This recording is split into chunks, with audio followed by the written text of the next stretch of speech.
बताया जा रहा था आप लोगों को एल्डिहाइड और कीटोन की क्रियाओं में समानताएं। एक क्रिया बताई जा रही थी ना, कौन सी क्रिया थी आपकी? एल्डिहाइड और किसमें? कीटोन की अभिक्रियाओं में समानताएं, यही बताया जा रहा था ना। एल्डिहाइड और कीटोन के क्रियाओं में समानताएं, इसके अंतर्गत कुछ महत्वपूर्ण क्रियाएं आप लोगों को बता दिया गया था। सबसे पहले बताया गया था कौन सी क्रिया बताई गई थी? अपचयन क्रिया। उसके बाद बताया गया था आपका विस्थापन क्रिया। विस्थापन क्रिया के बाद हैलोजनीकरण। हैलोजनीकरण के बाद कौन सा? हैलोपान। इतनी क्रियाएं बता दी गई थी। आज हम आप लोगों को पढ़ाएंगे कौन सी क्रियाएं? संघनन अभिक्रियाएं। शिक्षण नंबर देखिए, कौन सी क्रिया?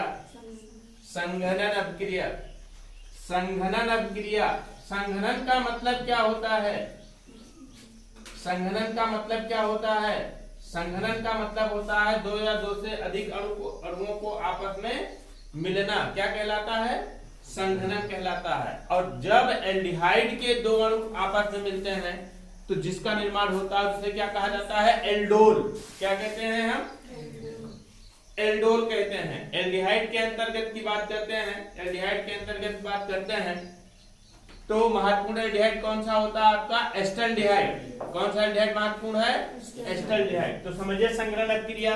तो समझिए आप लोग यहाँ पर एल्डिहाइड और कीटोन की संघनन अभिक्रियाओं को एल्डोल संघनन बोला जाता है। किसको किसको? एल्डिहाइड, एल्डिहाइड और किसको? कीटोन की संघनन अभिक्रिया। संघनन अभिक्रिया क्या कहलाती है?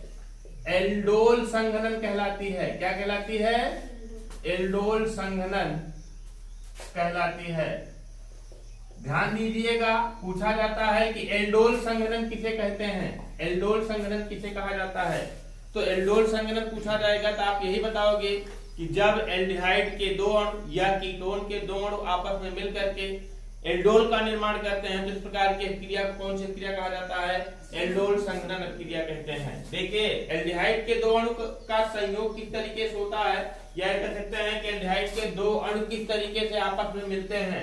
एल्डिहाइड की बात करते हैं तो कई बार हमने बताया है एल्डिहाइड के अंतर्गत आपका एल्डिहाइड यही होता है CH3 bond C bond H double bond O।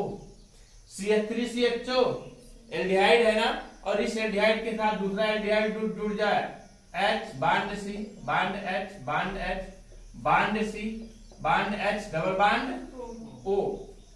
देखिए CH3CHO ये भी है, CH3CHO ये भी है। एल्डिहाइड के दो मॉलिक्यूल्स हैं, एल्डिहाइड के दो मॉलिक्यूल्स हैं, एक अणु यहाँ पर है, एक अणु यहाँ पर है। दोनों आपस में जुड़ेंगे तो ये किस समूह का निर्माण कर लेगा? OH समूह का निर्माण कर लेगा। बन जाएगा क्या आपका?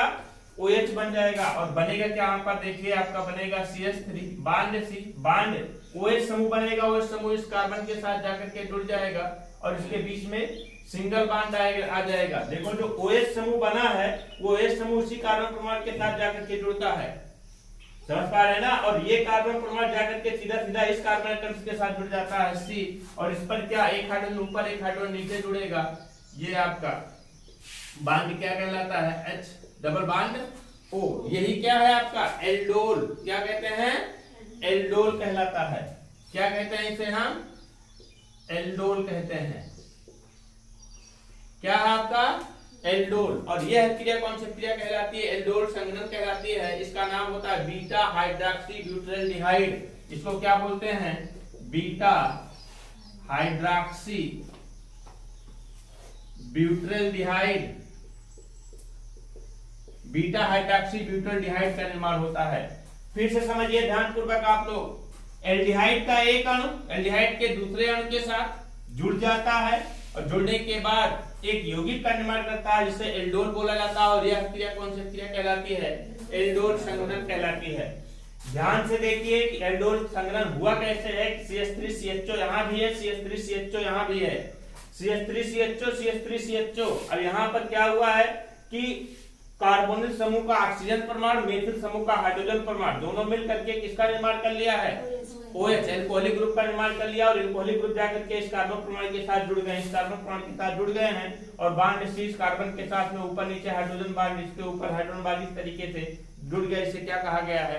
एल्डोल कहा गया है। एल्डोल की एक विशेषता होती है बेटा, एक विशेषता और होती है, जो एल्डोल प्राप्त होता है, इस एल्डोल को यदि हम गर्म कर दें, एल्डोल को क्या करें?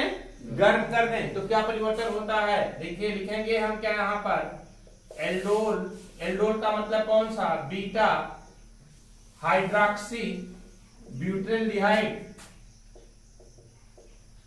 बीटा हाइड्रोक्सी ब्यूटाल्डिहाइड को क्या करने पर? को गर्म करने पर, गर्म करते हैं तो क्या बन जाता है? देखिए बहुत आसान सी क्रिया होती है, एक बार में तुरंत समझ में आ जाएगा। CH3 bond C bond H bond OH bond C bond H bond H bond C bond H double bond O। तो गर्म करते हैं तो क्या होगा? यहां से H2O निकल जाएगा बेटा, क्या निकल जाएगा आपका? H2O निकल जाएगा और दोनों कार्बन के बीच में क्या आ जाएगा आपका? डबल बांड, दोनों कार्बन के बीच में डबल बांड आ जाता है, अर्थात प्राप्त क्या हो जाता है? CH3 bond C bond H double bond C bond H और फिर क्या? डबल बांड O नहीं,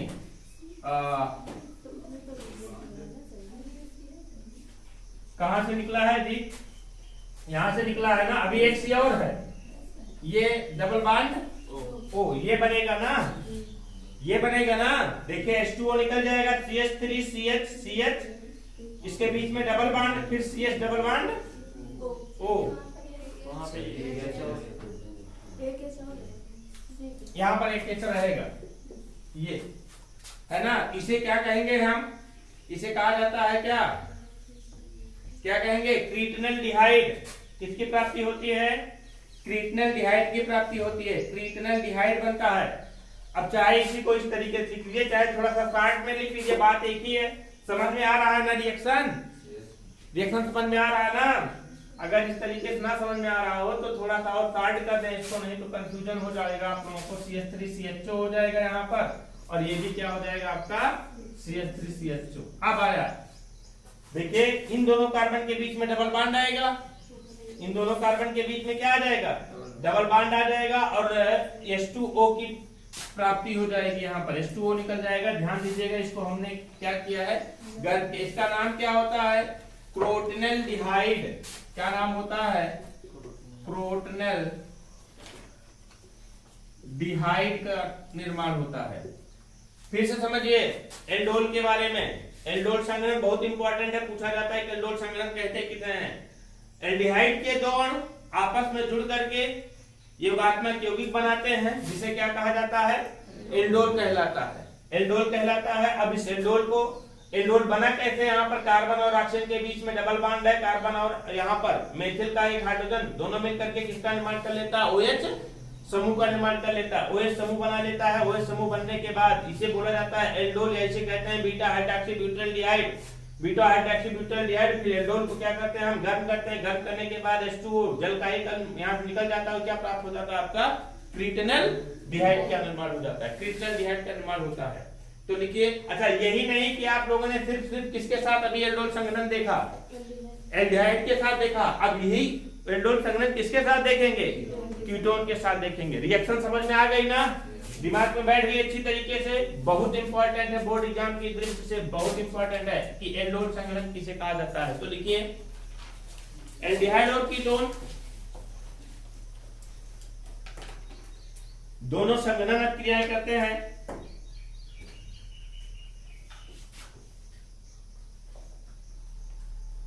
जिनमें एल्डोल संघनन मुख्य है।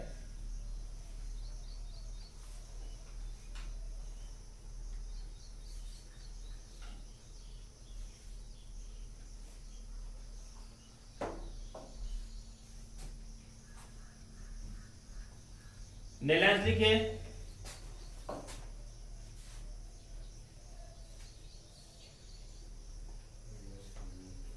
ठीक है, तब सोडियम हाइड्रोक्साइड की उपस्थिति में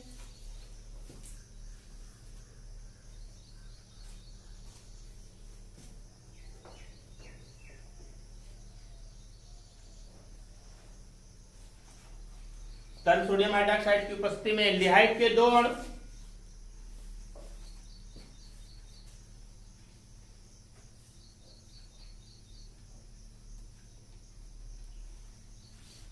आपस में जुड़कर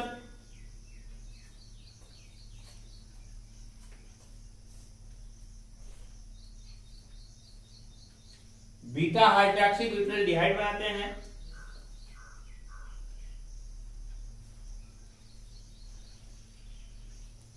बीटा हाइड्रोक्सी ब्यूटाल्डिहाइड बनाते हैं।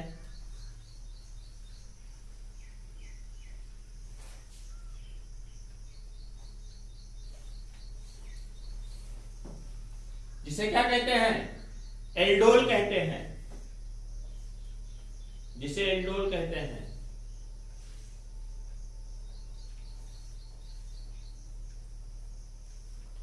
और यह क्रिया एल्डोल संघनन कहलाती है।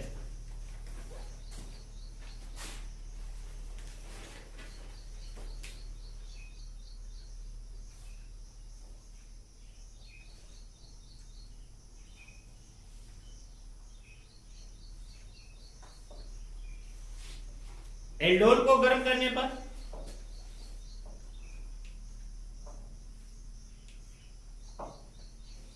क्या होता है? जल का एक अणु बाहर निकल जाता है, पृथक होता है। जल का एक अणु पृथक होता है।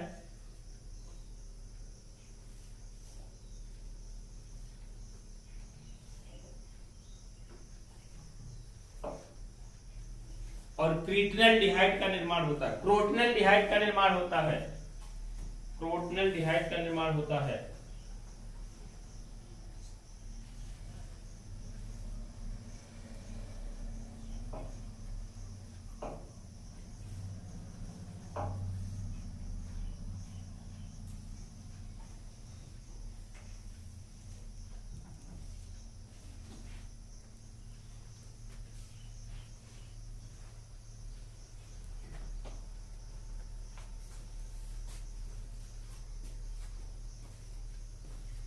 समझ गए ना?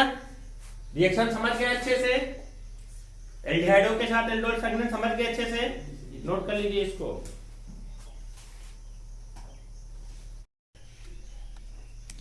चलिए, ये क्या था आपका? संघनन क्रिया के अंतर्गत एल्डोल संघनन है। एल्डोल संघनन में सिर्फ किसके साथ संघनन था? एल्डोल संघनन एल्डिहाइड के साथ संघनन था, एल्डोल संघनन था। अब किसके साथ पढ़ेंगे हम? कीटोन के साथ। कीटोन में कीटोन का महत्वपूर्ण सदस्य या प्राथमिक सदस्य कौन सा होता है आपका? एसीटोन। एसीटोन के साथ एल्डोल संघनन किस तरीके से होता है? बी नंबर देखिए एसीटोन का। उसी तरीके से होता है, कोई चेंजिंग नहीं होती है। इसमें कार्बोनिल समूह का ऑक्सीजन परमाणु मेथिल समूह के हाइड्रोजन परमाणु के साथ जुड़े हुए, मेथिल समूह के कार्बन परमाणु से जुड़े हुए हाइड्रोजन परमाणु के साथ जुड़ करके OH का निर्माण करता है। ये देखिए, बताने से अच्छा है कि दिखा दे किस तरीके से क्रिया होती है। देखिए, ये क्या है आपका? CH3 bond C bond CH3 double bond O। क्या है ये आपका? कीटोन। कीटोन के अंतर्गत क्या है आपका? एसीटोन। एसीटोन का एक अणु एसीटोन के दूसरे अणु के साथ जुड़ता है। किस तरीके से जुड़ता है? देखिए, CH3 bond CO bond CH3। क्या ये एसीटोन नहीं है? ये भी एसीटोन है, CH3CO CH3। अब क्या हो जाएगा? O और H बना लेगा क्या आपका? OH समूह बन जाएगा और इस कार्बन के साथ सीधा सीधा जाकर के जुड़ जाएगा। इस कार्बन के साथ सीधा सीधा जाकर के जुड़ जाता है। इसे बोला जाता है डाइएसीटोन एल्कोहल। और क्या हो जाएगा फिर? इनके बीच में कितना बांध आ जाएगा? सिंगल बांड बन जाएगा। मतलब बनेगा क्या आपका? देखिए, CH3 bond CH3 bond OH। O और H बन गया OH समूह। ये कार्बन परमाणु जाकर के सीधा सीधा इसके साथ जुड़ जाएगा। Bond C bond H bond H bond CO bond CH3। इसे बोला क्या जाएगा? डाइएसीटोन एल्कोहल। क्या बोलते हैं हम इसे? डाइएसीटोन। क्या कहते हैं हम? एल्कोहल। डाइएसीटोन एल्कोहल की प्राप्ति होती है। उसी तरीके से जिस तरीके से हमने एल्डोल को गर्म किया था, बीटा हाइड्रोक्सी ब्यूटाल्डिहाइड को गर्म किया था, तो आपका क्या बन गया था? क्रोटिनल्डिहाइड बना था ना। क्रोटोनेल्डिहाइड का निर्माण हुआ था। इसी तरीके से इसको गर्म करेंगे, डाई एसीटोन अल्कोहल को गर्म करते हैं तो क्या बनता है देखिए, CH3 bond C, bond OH, bond H, bond C, bond H, bond H, bond CO, bond CH3। अब इसको क्या करते हैं हम बेटा, गर्म कर देते हैं तो यहाँ से क्या निकल जाता है आपका H2O निकल जाता है। कहां पर, ये CH3 रहेगा, सॉरी भाई CH3 रहेगा यहाँ पर ना, तभी तो CH3 बनेगा।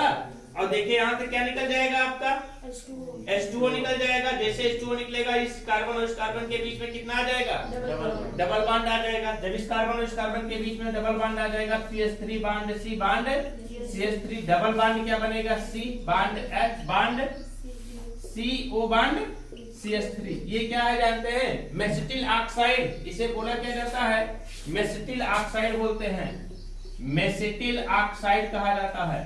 क्या है आपका, मेसिटिल ऑक्साइड का निर्माण होता है, समझ पा रहे हैं ना। और ये भी क्या एल्डोल नहीं है, ये भी एल्डोल संघनन, ये एक प्रकार का एल्डोल की प्रक्रिया है। यहाँ से निकल क्या जाएगा आपका H2O, H2O की प्राप्ति होती है।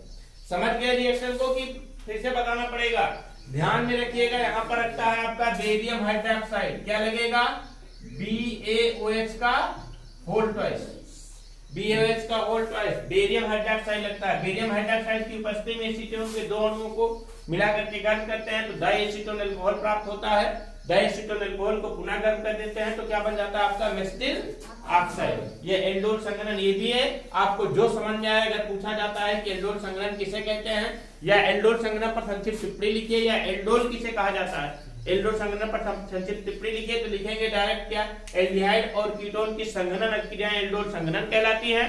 एल्डिहाइड और कीटोन की संघनन अभिक्रियाएं एल्डोल संघनन कहलाती हैं। फिर किसी एक अभिक्रिया के बारे में लिख दोगे, चाहे एसीटोन के बारे में लिख दोगे, चाहे एल्डिहाइड के बारे में लिख दोगे। एक बात यहाँ पर और ध्यान दीजिए, बहुत इंपॉर्टेंट बात है, बहुत इंपॉर्टेंट बात है। यदि हम बात करते हैं कि फॉर्मल्डिहाइड की, फॉर्मल्डिहाइड की बात करते हैं, फॉर्मल्डिहाइड का मतलब क्या, HCHO, इसका विस्तार करते हैं तो H bond C bond H double bond O।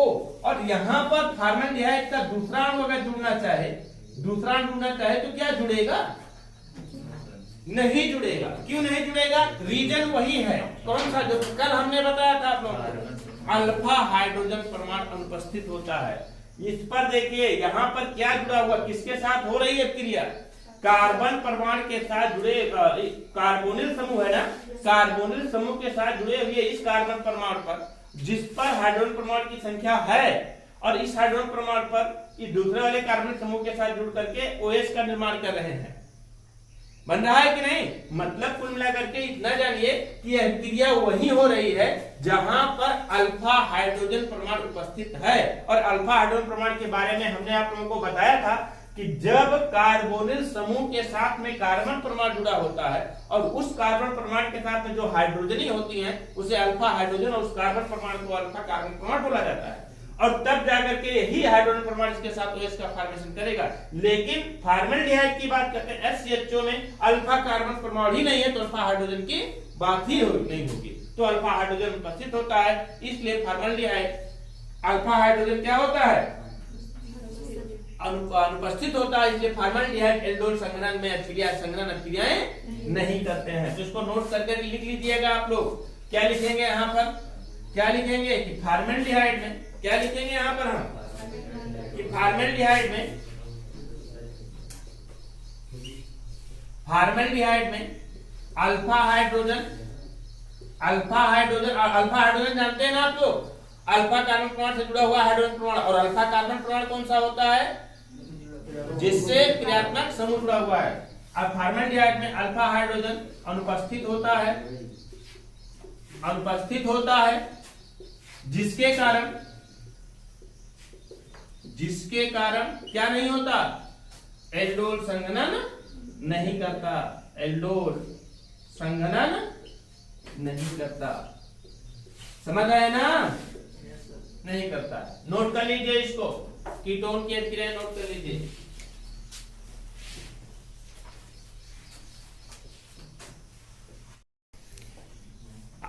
अभी तक की जो अभिक्रियाएं बताई गई आप लोगों को, ये अभिक्रिया और संघनन की बताई गई। एक अभिक्रिया और बहुत इंपॉर्टेंट है सिमट अभिक्रिया।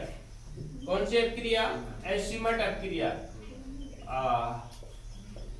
ये भी बहुत पूछा जाता है, सिमट अभिक्रिया किसे कहते हैं? सिमट अभिक्रिया किसे कहा जाता है? एक सिमट अभिक्रिया में एक यौगिक जान लीजिए HN3। HN3 एक कंपाउंड होता है HN3 और इस कंपाउंड को बोला क्या जाता है? कहते क्या, इसका नाम क्या होता है? हाइड्रोजोइक अम्ल। क्या नाम होता है? हाइड्रोजोइक अम्ल। हाइड्रोजोइक अम्ल होता है। ये हाइड्रोजोइक अम्ल जो होगा किसके साथ अभिक्रिया करता है? एल्डिहाइड और कीटोन के साथ अभिक्रिया करता है। किस तरीके से? एल्डिहाइड की बात करते हैं तो RCH2, इसकी अभिक्रिया HN3 के साथ करा दिया जाता है तो बन जाता है क्या आपका? RCN। देखिए RCN का निर्माण होगा, RCN बनेगा और प्लस क्या बनेगा आपका? यहाँ से N2 निकल जाएगा और प्लस क्या निकल जाएगा आपका? OH और H बना लेगा क्या आपका? H2O। समझ पा रहे हैं ना? ये होगा किसकी उपस्थिति में? H2SO4 की उपस्थिति में। किसकी उपस्थिति में होगा? H2SO4 की उपस्थिति में होगा। जैसे देखिए एस्टल्डिहाइड की बात करते हैं, एस्टल्डिहाइड के अंतर्गत CH3CH2 एस्टल्डिहाइड ही होता है। इसकी अभिक्रिया HN3 के साथ कराते हैं। HN3 के बारे में हमने बताया है, क्या है ये? हाइड्रोजोइक अम्ल। देखिए दो चीजें होती है, एक होता है इसी का उल्टा होता है क्या? NH3। इसे कहते हैं क्या है? अमोनिया। क्या कहते हैं? अमोनिया। इसकी प्रकृति क्या होती है? क्षारीय होती है, एसिडिक नेचर का होता है, सॉरी बेसिक नेचर का होता है। अमोनिया की प्रकृति कैसी होती है? बेसिक नेचर का होता है, क्षारीय प्रकृति का होता है। जबकि HN3 की बात करते हैं, हाइड्रोजोइक अम्ल की बात करते हैं, इसकी प्रकृति कैसी होती है? एसिडिक प्रकृति का होता है। ठीक विपरीत कंपाउंड है HN3 NH3। HN3 हाइड्रोजोइक अम्ल और NH3 क्या होता है? अमोनिया। चलिए देखिए इसकी एस्टल्डिहाइड के साथ अभिक्रिया कराते हैं, क्या बन जाएगा? CH3Cl। क्या निकल जाता है? CH3Cl। CH3Cl का मतलब क्या? Methyl cyanide. मेथिल साइनाइड की प्राप्ति होती है, प्लस क्या निकल जाएगा आपका? यहाँ से N2 प्लस बन जाएगा आपका H2। अच्छा, यही अभिक्रिया किसके साथ में होती है आपका? कीटोन के साथ में होती है। कीटोन के साथ में किस तरीके से अभिक्रिया होती है? कीटोन के साथ में इसकी किस तरीके से अभिक्रिया होती है? थोड़ा सा डिफरेंट टाइप में अभिक्रिया होती है और एमाइड बनाते हैं। क्या बनाते हैं? एमाइड बनाते हैं। कीटोन की बात करते हैं तो R bond CO bond R HN3 के साथ अभिक्रिया होगी। HN3 के साथ अभिक्रिया होगी तो सिर्फ यहाँ से बेटा N2 निकलेगा बस। क्या निकलता है? N2 निकलता है और NH जा करके सीधा सीधा इसके साथ जुड़ जाता है। समझ पा रहे हैं ना? तो बनेगा क्या आपका? R बांड CO NH और बांड क्या? R और प्लस क्या निकल जाता है आपका? N2 निकल जाता है। और फिर यही देखिए कीटोन के अंतर्गत महत्वपूर्ण यौगिक कौन सा होता है? एसीटोन। एसीटोन की बात करते हैं CH3 bond CO bond CH3। इसकी अभिक्रिया HN3 के साथ कराई जाती है। जब HN3 के साथ कराई जाती है तो यहाँ से क्या निकल जाता है आपका? NH निकल जाता है और NH समूह जाकर के इसके साथ में जुड़ जाता है और प्राप्त क्या हो जाता है आपका? CH3 bond CO bond NH bond CH3 और प्लस क्या? N2 की प्राप्ति होती है। N2 की प्राप्ति होती है और इसे बोला क्या जाता है? इसे कहते हैं हम क्या? एमाइड। एमाइड सदस्य प्राप्त होता है। इसको ध्यान में रखिएगा। ये कौन सी अभिक्रिया है? सिमट अभिक्रिया है। पूछा जाता है कि सिमट अभिक्रिया किसे कहते हैं तो सीधा सीधा आप लिखोगे क्या? एल्डिहाइड और कीटोन को हाइड्रोजोइक अम्ल के साथ अभिक्रित कराने पर H2SO4 की उपस्थिति में मेथिल साइनाइड प्राप्त होता है और कीटोन क्या देता है? एसीटोन। मतलब कीटोन क्या देता है? एमाइड का निर्माण करता है। इस अभिक्रिया को कौन सी अभिक्रिया कहते हैं? सिमट अभिक्रिया कहा जाता है। सिमट अभिक्रिया कहा जाता है। समझ गए ना? सिमट अभिक्रिया नोट कर लीजिए, इंपॉर्टेंट है। ये है आपका HN3। HN3।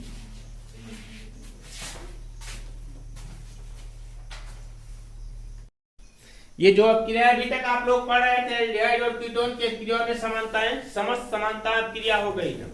अब कुछ अभिक्रिया आप लोगों को ऐसी पढ़नी है, कुछ अभिक्रिया आप लोगों को ऐसी पढ़नी है कि एल्डिहाइड और कीटोन की अभिक्रियाओं में भिन्नताएं, मतलब कि कुछ अभिक्रिया ऐसी होती है जो कि एल्डिहाइड प्रदर्शित करता है, कीटोन नहीं प्रदर्शित करता है। तो देखिए यहाँ पर जहां समानताएं हैं यहीं पर क्या कर लेंगे हम? भिन्नताएं कर लेंगे। मतलब कि जो एल्डिहाइड प्रदर्शित करता है, कीटोन नहीं, जो कीटोन प्रदर्शित करता है एल्डिहाइड नहीं। थोड़ा सा अंतर होता है, लिखेंगे यहाँ पर भिन्नताएं या भिन्नता। एल्डिहाइड और कीटोन की क्रिया में भिन्नता किस तरीके से होती है? सबसे पहला भिन्नता हम देखते हैं कौन सा? ऑक्सीकरण। कौन सी भिन्नता देखते हैं? ऑक्सीकरण देखते हैं। देखिए एल्डिहाइड सरलता से ऑक्सीकृत होता है। एल्डिहाइड क्या हो जाता है? सरलता से ऑक्सीकृत होता है, सरलता से ऑक्सीकृत होता है। और आपको पता होना चाहिए कि जो ऑक्सीकृत होता है बेटा, जो ऑक्सीकृत होता है वो क्या होता है? बोलो क्या होता है? जो सरलता से ऑक्सीकृत होता आता है एल्डिहाइड क्या होते हैं? अतः ये क्या होते हैं? प्रबल अपचायक होते हैं। क्या होते हैं? प्रबल अपचायक होते हैं। कौन से? एल्डिहाइड। कौन सा? एल्डिहाइड। एल्डिहाइड सरलता से ऑक्सीकृत होता है, अतः एल्डिहाइड क्या होते हैं? प्रबल अपचायक होते हैं। ऑक्सीकृत किस तरीके से होते हैं? मतलब किसके साथ ऑक्सीजन जुड़ेगा और खुद क्या हो जाएगा? ऑक्सीकृत हो जाएगा और दूसरे क्या करेगा? अपचयित करेगा, दूसरे को अपचयित करेगा। अब बताइए जो ऑक्सीकृत होता है वो अपचयक कहलाता है, जो ऑक्सीकृत होता है अपचयक कहलाता है, और जो अपचयित होता है वो ऑक्सीकारक कहलाता है। दूसरा पदार्थ ऑक्सीकारक कहलाता है। तो देखिए किस तरीके से। सबसे पहला एल्डिहाइड क्या होता है? फेलिंग विलेन को, एल्डिहाइड फेलिंग विलेन को लाल क्यूप्रस ऑक्साइड में अपचयित कर देता है। फेलिंग, सबसे पहले जानिए फेलिंग विलेन होता क्या है? फेलिंग विलेन क्या होता है? CuO। क्या होता है? CuO। एल्डिहाइड की बात करते हैं CH3CH2, ये 2CuO को किसे कहा जाता है? क्या? फेलिंग विलेन। ध्यान दीजिएगा, दो विलेन आएगा अभी, दोनों के बारे में ध्यान दीजिएगा। ये फेलिंग विलेन है। इसको सरलता से क्या कर देता है? क्या कर देगा इसको? सरलता से, बहुत ही आसानी से इसको क्या कर देता है? अपचयित कर देता है। किसमें अपचयित करता है? अपचयित किसमें करेगा? देखिए यहाँ से एक ऑक्सीजन निकल जाएगा और बन जाएगा COOH। ऑक्सीजन का 2 है ना, और कॉपर का भी तो 2 है। ऑक्सीजन का 2 है, कॉपर का भी तो 2 है। एक ऑक्सीजन निकलेगा और बनाएगा क्या? यहाँ पर CH3COOH बनाएगा, CH3COOH एसिटिक एसिड, और बनाता क्या आपका? Cu2O, लाल क्यूप्रस ऑक्साइड। फेलिंग विलेन को किसमें अपचयित कर देता है?